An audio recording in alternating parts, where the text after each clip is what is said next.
3 नवंबर 2021 को आपका जारी हुआ। ये जारी कैसे हो गया? आपको याद होगा सदन में अभी भाई साहब हमारे बोल रहे थे कि पहली बार किसी नेता ने गोंड खरवार के संबंध में वार्ता की। सिर्फ सदन ही नहीं है साथियों, हम जिस भी मंत्री से मिलते हैं, जिस भी अधिकारी से मिलते हैं, हमारी चिड़िया बात होती है कि भाई साहब राजभर जाति को अनुसूचित जनजाति में कब शामिल करने का प्रस्ताव भारत सरकार को भेज रहे हैं, और गोंड खरवार जाति का जो शासनादेश जारी हुआ उसका जाति प्रमाण पत्र क्यों नहीं बन पा रहा है, इसके बारे में खाली हमको बताइए। और साथियों, प्रमुख सचिव गृह ने डीएम साहब को फोन किया और डीएम साहब का फोन खटखटा के मेरे नंबर पर आ गया और डीएम साहब ने कहा कि मैं तत्काल तहसीलदार को बोलता हूं कि गोंड और खरवार समाज का सर्टिफिकेट आज से बनाना चालू कर दे। और उसका तहसीलदार जी का फोन हमारे पीएसओ के नंबर पर आ गया कि सर से कह दीजिए कि अब मुझे कोई आपत्ति नहीं है, तहसीलदार बोल रहे हैं पांडे जी सर्टिफिकेट।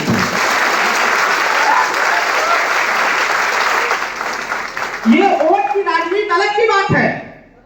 हम कुर्ता पैंट पहने हुए हैं, सदरी पहने हैं, गमछा पहने हैं, तो लोगों के दिमाग में आ रहा होगा कि वोट की राजनीति हो रही है। अरे वोट के आप दे लेंगे, आप दो चाहे मत दो, लेकिन आपके बच्चों का भविष्य बनना चाहिए, जैसा कि बच्चे का क्या होता है।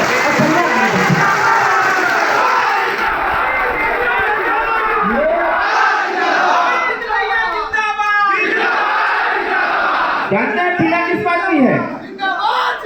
पीड़ा जानते हैं किस बात की? मैंने पीएचडी किया है, मैंने नेट क्वालिफाई किया है, एमफिल किया है, पीएचडी किया है, पीएचयू से पढ़ा है, काशी विद्यापीठ से पढ़ा, बहुत सारे एग्जाम हमने दिया, पीजीडीसीए, डीसीए, डीएससीएस, ट्रिपल सी वगैरह वगैरह सब मैंने कर लिया।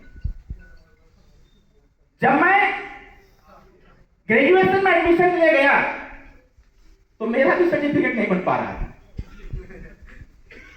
फीस लग रही थी लगभग 64,000 रुपया। हमने कहा यार इतना पैसा हम कहां से दे पाएंगे। लड़ाई लड़ी जा रहे थे कि राजभर जाति मतलब उसमें विमुक्ति जाति का सर्टिफिकेट बनता था। मैंने चालाकी किया था, इस बात को भी मैं सुबह बता रहा था राकेश गौड़ जी से। मैंने एक ही दिन में अपना ओबीसी का भी सर्टिफिकेट बनवाया।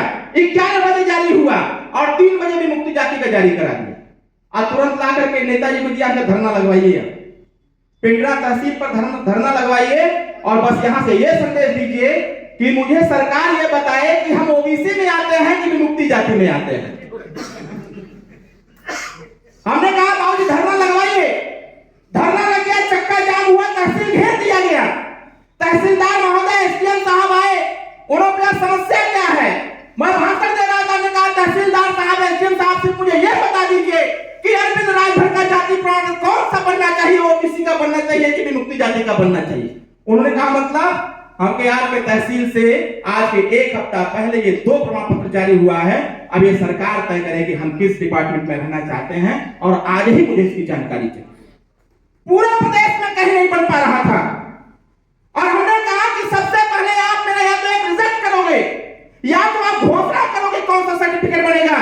और एसडीएम साहब ने विमुक्ति जाति का प्रमाण पत्र देते हुए हमसे कहा कि इसी का विमुक्ति जाति का प्रमाण पत्र बनेगा और वही आदेश हो गया पूरे उत्तर प्रदेश को कि हर राजभर जाति का हर जनपद में विमुक्ति जाति का सर्टिफिकेट बनना चाहिए। मैं 64,000 देने से बच गया और साथियों में 100 रुपया में मैंने नेट 100 रुपया मैंने एमफिल किया, एमए किया, बीए किया, मात्र 100 रुपया। मुझे इस बात की पीड़ा है। हम भी जाते हैं कई जगहों पर भी। रात को मैं गया था बलिया, वहां एक गोंड जाति का लड़का था। मैं इधर से गया तो नमस्ते किया, मैं ध्यान नहीं दिया, फिर उससे वापसी मैंने खुद पूछ दिया कि लड़का खड़ा था। उसने बताया भैया मैं ये गोंड हूं। हमने कहा आवास मिला है कि वहां चेयरमैन हमारा है? कहा जी भैया पहले नहीं था, लेकिन जब से चेयरमैन अजय राजभर बने भैया हमको एक आवास मिल गया है, हमारा सारा व्यवस्था हो गया है। हमने कहा लड़के पढ़ते लिखते हैं? कहा भैया पढ़ते हैं तो पढ़ाते रहो, चाप करके लड़ाई लड़ रहे हैं, जिस दिन सर्टिफिकेट बन जाएगा तुम्हारा भी कल्याण। सोचने वाले लोग, कहने वाले लोग कुछ कहें, लड़ाई और पार की होनी चाहिए।